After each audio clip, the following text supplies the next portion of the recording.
What's going on, everybody? And welcome to Brutal Planet Comics. I'm your host, Dre the Brew Daniels, and welcome to another episode of the Indie Corner, when I sit down with everybody from the indies community, writers, artists, directors, producers. Doesn't matter if you're in the game, I want to talk to you.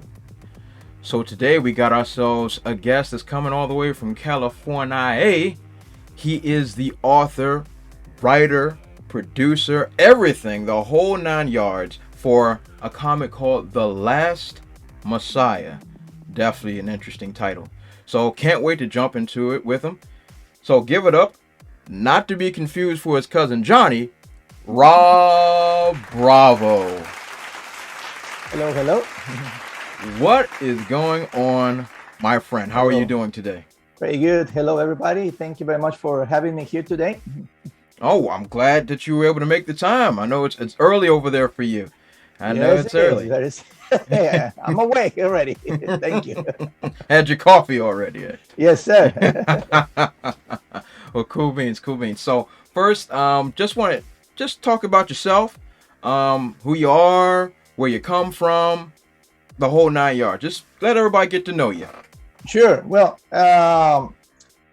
as I was telling you before we started the show, so I moved here from Texas. I am originally from Texas here.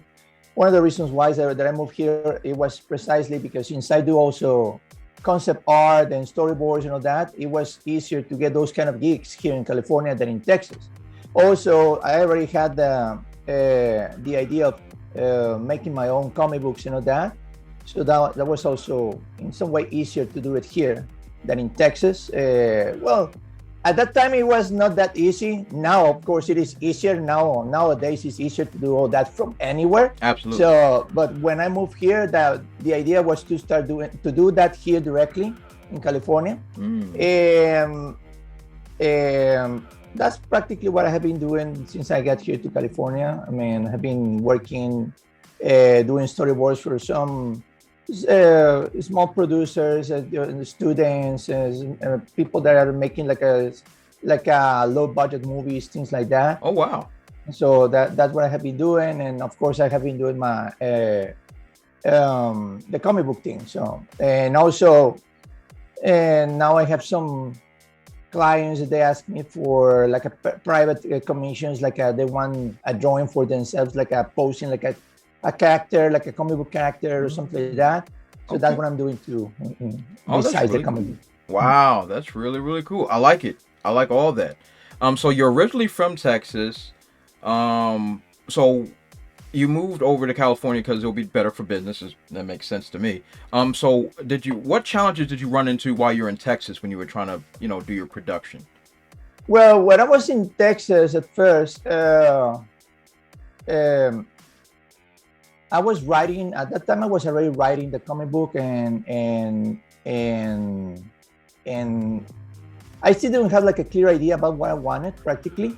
But I was at that time I was trying to practically start my own concept art company and storyboards company. But it was kind of difficult. There was only just one company like doing that in Texas, like hiring people doing that. Gotcha. So practically the very first gig that I got doing storyboards was because somebody at the San Diego Comic-Con, okay, they saw my exhibit because I had a little exhibit in the Comic-Con for my art and all that. So they saw me, and that's how I got a gig, and it was somebody from California precisely. Oh. So at that time, as I was telling you, I was trying to get to try to find gigs doing that. I still wasn't. I was at first the idea of the comic book. Well, the Last Messiah wasn't still a comic book idea. I was trying to make it like a novel, okay, like a bestseller. So, got you. So I wrote the whole thing like with a lot of detail and everything, because I was thinking, you know what? No, it's gonna be kind of difficult to make the comic book. But then at the end, once I get here to California, that's when I decided, you know what, let's make it a comic book. I think it's gonna be just because somebody told me, another dude that I was working, I was designing some characters for. he wanted to produce some of my ideas that I have for the comic books. Okay. And the first one that I had, is precisely The Last Messiah. But he said, you know what? No, it's too difficult. It's going to be a very long story and blah, blah, blah. And I said, well, you know what? I think I'm going to do it by myself. So that's when I started doing the drawings and everything. Finally, I decided one day I sit at my computer and I start writing the whole synopsis for every one of the episodes that I have written so far. And I started making the drawings and everything. I already have the idea about the design for the characters, that. Excellent. So it was just a matter of just sitting down and doing all the drawings, and that's how all the whole thing started with the Last Messiah. Wow, that's awesome. And like, yes. And I can sympathize with your journey, because I kind of went through the same thing, minus the rejection because of my area, because I'm living in Washington D.C. Okay. So it's more of trying to get the creative teams together, because like, look, you're a lucky man. You're a very lucky man that you can actually draw. If I'm drawing, you're gonna see nothing but stick figures. But I do everything else. I do writing, producing, directing, storyboard, all that other stuff. It's just I'm all thumbs. Look at that. All thumbs. It's nothing I can do about it. But same thing. I went pretty much through the same process of, hey, I'm going to do it on my own. I'm going to grind and get it done. And luckily for me, I found one of the best artists in the game right now to put my art together. And we've been having a pretty good successful run so far. And we're going to keep on pushing through. But what you're doing is exactly the way it should be done. If doors are slamming in your face, open new ones. Exactly. Yeah. That's really so great. Even, let me tell you something. Sure. When I was doing already just finishing the comic book, I was trying to get an artist to work on the cover for the comic book. I talked to 2 different people, and I don't know why they didn't want to do it. So they were always going around the subject, telling me, yeah, we're going to do it. I'm going to start working on it and blah, blah, blah. I even gave them the idea. I told them, you don't even think about it. This is the concept, but this is what I want for the cover. Just do it. Yeah, just do it. Like I've done all the hard work for you. Just put it on the paper. And that's it. But no, I'm working on it, and I'm working, but they weren't doing anything. So I finished doing my own cover too. So yep, good stuff. I mean, and like I said, you're a lucky man. You have the hand. Exactly. I don't have the hand. This is useless to me. But you're a lucky man. But the fact that you're pushing forward to actually get things done, that is something I really like. I'm really thrilled with that. Thank you, Rob. That's tremendous. I'm so happy to hear that. So you touched on The Last Messiah, and I definitely want to talk about this issue because I've checked it out. I really like the first issue. But give me the creative process behind the story. Like where was your mind? What made you want to come up with this story? And if you like to share the story, you can do that as well. Sure. Well, the whole idea, the inspiration practically behind the Last Messiah is mostly because of movies like The Matrix or Dune or even Babylon 5. Ooh. Like the kind of like a prophetic characters, like the messianic characters from those kind of series or movies. That's exactly the whole inspiration about the Last Messiah. So the idea about this character was to create a character. The idea about the story was to create a character that it was going to be a regular guy, but in some way was going to be a prophesized guy that it was going to have some powers in some way. But those eventually he was going to be developing those powers throughout the story until he becomes some kind of a godlike figure at the end. So practically the first episode is practically the introduction for that character. Some of the other characters that are going to be playing important roles throughout the story. But the next episode that I'm working on, that's when we're going to see more about this guy, Christian, the main character, doing more superhero or godlike, deeds or doing some special things, Yeah, So absolutely. So one thing I liked about your first issue, Rob, Christian is the Sure. main protagonist, right? Christian. That's correct. As I was reading his journey in the first maybe 10, 15 pages, I was completely blown away by the back end when he's actually displaying these abilities, because he was such a unsuspecting, looks like just a naive guy that's just trying to figure out certain things in his life, trying to build a relationship with a young lady and all this stuff, and then bam, like right when I don't want to spoil nothing up in here, but right when the incident happens, and he just starts displaying this ruthless power. I'm like, whoa! Did I miss? I'm like, let me go back. Did I miss something? I'm like, oh wait, no, no, this dude's a beast. I was like, oh snap! Like, yo, he's not to be trifled with. So like immediately my interest was piqued, because I'm like, yo, I love underdog stories. I always loved underdog stories. Like even though like the series I write is never an underdog story, but because I can never write an underdog the right way. That's me. I can't write them the right way. But the way you have presented your protagonist is really, really cool, because he can be what we like to call an everyman. Yep. Like you can imprint yourself onto this character, because he's timid. He has levels of naivety. Exactly. He's unsure of himself. And like we all can feel those type of feelings in one way or another.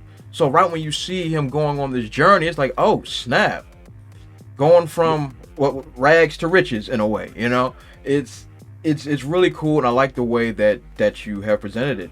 And on another note, I like the shading of your characters. I'm not sure if you did the ink shading or pencil shading. Not sure which one you used. But I really like the shades and showing the shadows of all the characters' angles. I thought that was really, really cool. Thank you very much. Yeah, practically. I mean, well, a lot of people were telling me, hey, why don't you do it on color? Well, at first I was thinking on adding some color to the comic book. What I was thinking, you know what, it's gonna be taking me more time to do it, because I was already doing everything by myself. So if I add color, that is gonna take me more time to print the first issue. So I decided just to do it black and white, and mostly because the inspiration behind the black and white, the artists that are my real inspiration is like this guy Neil Adams or Mark Schultz with Cenozoic Tales, or even George Perez with the Teen Titans and all those comic books. Those are my real teachers, you want to see it in that way, my real masters on doing comic books and all that. And I love their work on the black and white work that they do. So that's why I wanted to do mostly a black and white comic book at first. Probably maybe on the next episode I'm going to be adding some color pages. But my idea was to do everything black and white since day one. And of course I was gonna try to do it exactly with a lot of shading, a lot of detail, just a lot of great areas, you know, that just to not to make it look too white. Gotcha. And to add a little color, you want to do it some way, doing the gray tones and all that. So okay, no, and I got that overtone too when I was peeling through it, and I've seen quite a few folks dabbling in both black and white and color simultaneously. And sometimes, like just for me, just for my eyes, like sometimes, like I understand like how you're trying to do, like some do a noir style, and so everything is supposed to be grainy and, you know, and dark shaded, but I like the fact that you have this neo-futuristic punk type deal with it. And so like usually when you see something like that, it's popping colors and everything. Like you think of like Blade Runner or Judge Dredd, you know, like colors are popping, but it works. It really works for the world that you're building. So it caught me off guard that you had this neo futuristic thing that was black white grayscale, and I was like, hey, this works perfectly because I can still differentiate based on your shading and how the color the characters are formed. I can tell who's who. Yeah. I can tell who's whatever demographic they may be, black guy, white guy, whatever. I can still tell exactly who they're supposed to be. And I really appreciated that. I was like, hey, this is dope. I'm like, this is really cool. And I really appreciate that. So thank you for giving us that overview of The Last Messiah. And where can folks get it? Where can folks get the first issue? Well, right now they can go to my website directly, mrpresscomics.com, and there is a store section where they can get the comic book. I still have some copies available, and also there is a digital comic book they can get directly at Comixology. Okay. So either if they want the physical thing, they can go to my webpage, or they can contact me directly on my Instagram or Facebook. Or if they just want that digital thing, they can go to Comixology and they can get it directly from there. Excellent. I will leave links to those in the description section below for sure. Definitely, folks, check out Last Messiah. So you mentioned earlier that you do the commission arts. Yes. Your commission arts. Please tell me, how is that working out for you? What's so far it's been working. I wasn't expecting to be that busy, for real, because people they have been asking me to design just to do a designing for them, about them. Mostly people involved like in the fitness area and things like that, so they want to have like a designing of drawing about them. So that's practically what I have been doing. I still have 2 more pending commissions, and I have like maybe 4 or 5 more line up. So for I need to see what they want. But right now I'm finishing a couple of them, and well, I mean, and that is getting busy. Okay. Well, I'm glad that's picking up for you. Because I saw it and I'm like, oh my! Like, first thing I was thinking about when I saw that you had those open commissions, and I was checking out your website. Everybody, check out the website. Those commissions are pretty cool. I was looking. I was like, man. I'm like, where do you find the time? I was like, where do you find the time? I'm like, because I'm looking at the detail, and I saw one that somebody got their commission recently. I think it was a fitness builder or somebody like that. And I was like, wow. So he's working on the series. He's got commissions he's doing. Like he must have 48 hours in a day, because I don't have, or maybe 4 arms or something, because I can't get all that done simultaneously. Yeah, so I'm trying to find the time for everything, to continue doing the comic book, to do the commissions, and to write, because I still need to write more episodes for the Last Messiah and things like that. There are some even people asking me to work doing comic books for them too. But wow. Man, I don't have more time. Ooh. I don't have more time. Trust me, Rob, I've been down that road. I've been down that road of trying to write and produce for somebody else. Excuse me, I gotta take a drink. Hold on. It's no easy task. No easy task, because you're pretty much trying to produce somebody else's vision. Yep. Because even though you as a writer and as an artist, you know exactly what direction you would want to take a story. But somebody else be like, oh no, I saw it going this way. I'm like, bruh, that sucks. Exactly. You can't do it that way. I said, this is how a story arc works. This is what you're doing. Exactly. And you're trying to let them know, you know what, this could be a better way where the story can go, a better way that you can write your story. And they don't accept it. They don't want to listen, because they already have their idea about what they want to do, and that's it. Oof. There is no left or right for them. So. It's a full-blown nightmare. It's exactly. a full-blown nightmare. And just like you, I ain't got the time. Mhm. I ain't gonna Exactly. Mm, I'm stress drinking just for thinking about it. That's Oh good. That's my good. goodness gracious. But yeah, but thank you for sharing about your art. Um, if anybody wants commissions done, this is the guy. Go and talk to him for sure. Excellent. So one more thing I want to talk to you about is the things that you're working on now. Now we know you're working on next issues for Last Messiah, and you said Mhm. that you started writing on issue 2. Start Well, writing issue 2.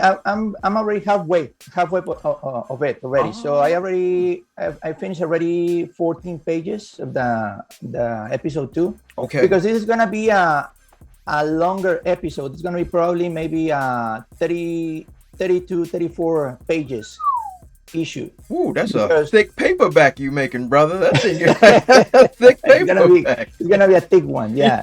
Because I wanted to one thing that I want to show on the story of the comic book, I want to reflect some real life things happening. I want to add them to the comic book.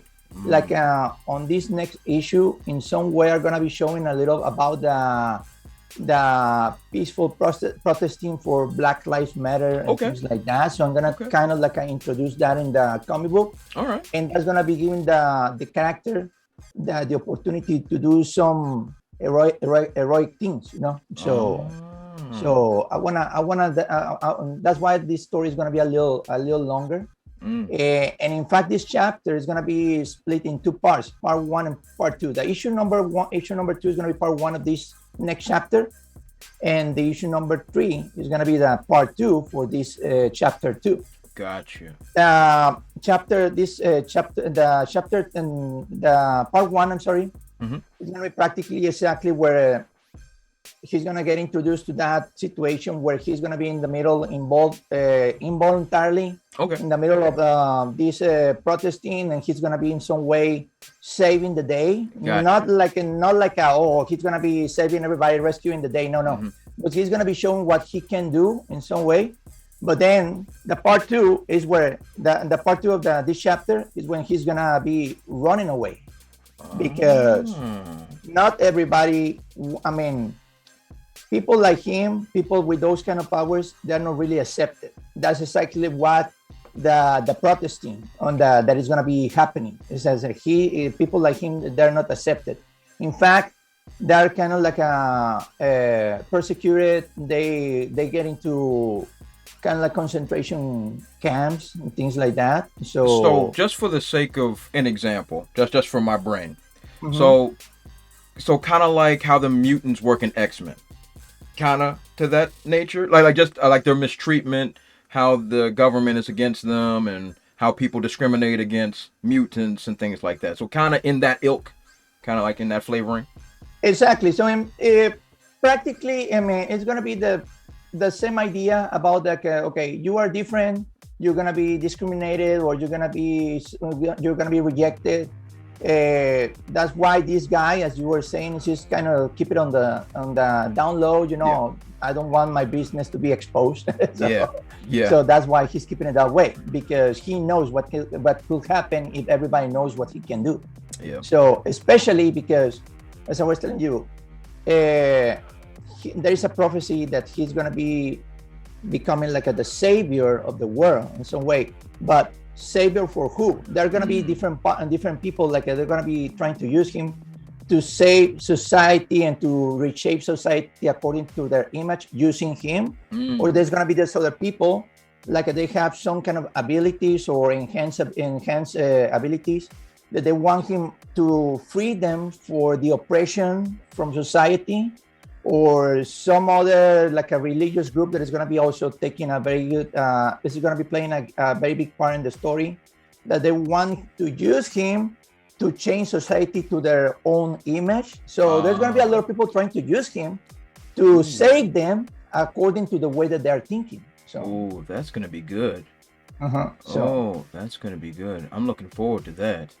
So he's going to be the Messiah, but for a different kinds of people, you know. That is dope. I like that. Wow. Wow. Now that I can't wait till you finish that. That I want to peel those pages. But wow, that's amazing. That's amazing. So wow, Rob, I can't thank you enough for showing up for the show today. It was so great interviewing you. This has been a lot of fun. This has been a lot of fun interviewing you and seeing putting all your stuff on display. I love your writing. I love your production value. Everything you're doing is amazing. I love the fact that you're out there putting out these commissions for folks. This is everything you're doing is magic. It's magic. You're doing the Lord's work, Rob. You're doing the Lord's work. You're doing amazing things, and wow. And I can't wait to see what else you come up with. I can't wait.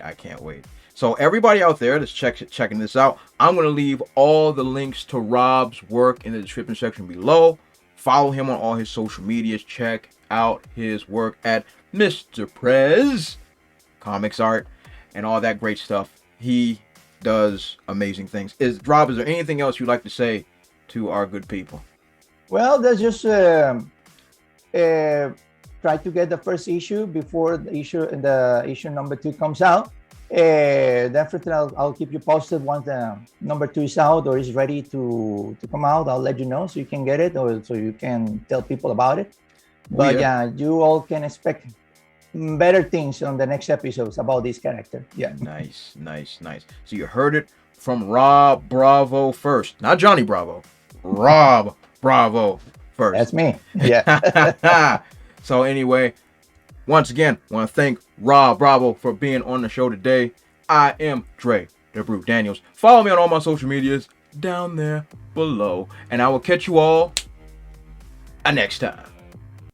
Also, if you want to support my channel, check out spinwiz.com or download the Spinwiz app and check out my comic series, Trouble. It was written with a lot of love and it was definitely my favorite comic series to write. I've also written it in English and in Spanish, so whatever floats your boat, I got it for you. Thanks again, and check it out.